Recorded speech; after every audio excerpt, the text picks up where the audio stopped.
Liz, you recently wrote about remote leadership and gave some really strong practical tips, but I want to kind of dig deeper for a minute and I want to hear your story.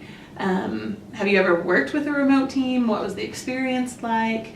Can you just kind of tell me a little bit about that? You know, I've worked with remote teams actually a number of times.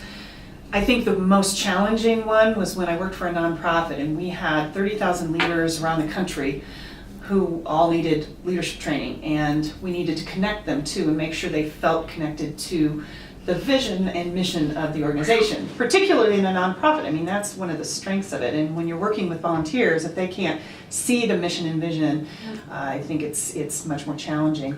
So one of the first things we did was make sure that vision and mission was put out repeatedly. You know, even though we felt like it was too much from the main office, we had to remember they're not living, eating, and breathing it like we are. They're volunteers, they're living their lives. And so we wanted to make sure they knew how what they were doing as a volunteer really mattered to the vision and mission, and that each one of their efforts was very, very important to what was happening and the spread of what we were doing there.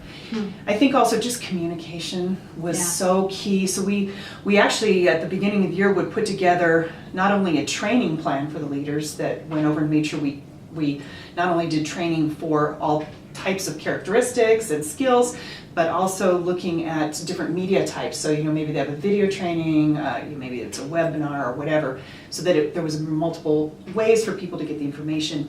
And then just communicating really clearly and making sure that they knew exactly what was expected and what they needed to do.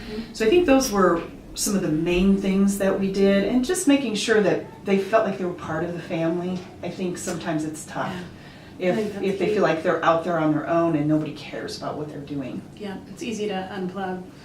So just to kind of flip the tables for a second, that is your experience as a leader of a remote team. Have you ever been a member of a remote team, not necessarily in a leadership role? How's that looked? I haven't, and you know, I've had certain brief situations that actually were pretty good. I felt like people cared about what I was doing and they knew what I was doing. That's another thing. There's nothing more frustrating than getting on a call and people are like, okay, now what are you doing? And you've been sending in reports and you're like, okay, I've spent all this time on a report and you haven't even obviously even read it.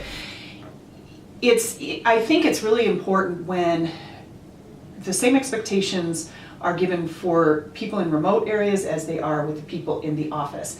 So, and it's not so much based on hours spent, because obviously remote teams, you can't see where they are, you can't see what they're doing, but instead of looking at hours spent, making sure that we're looking at, okay, what did we accomplish, and using those same metrics for everyone on the team. I think it's very disconcerting, and I again have been very demotivated by poor leadership of a remote team. And I think often people don't understand how demotivating that can be, because they may say, well, you know, you've always done great work for us. Yes, but I need to know that you see it. So I think that's probably the thing that's frustrated me the most about being a part of a remote team in the past. I think sometimes leaders in organizations can see those struggles and say, well, then remote teams don't work. I know.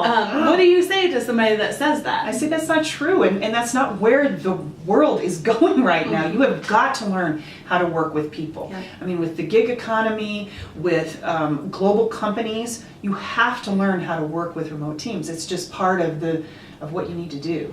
So I think it's very important to have those practical steps of, you know, everything from making sure it works time-wise. Don't always have the remote team people, you know, getting up in the middle of the night to have a team meeting if they're on the other side of the world. Your team should do that so that they understand what that's like.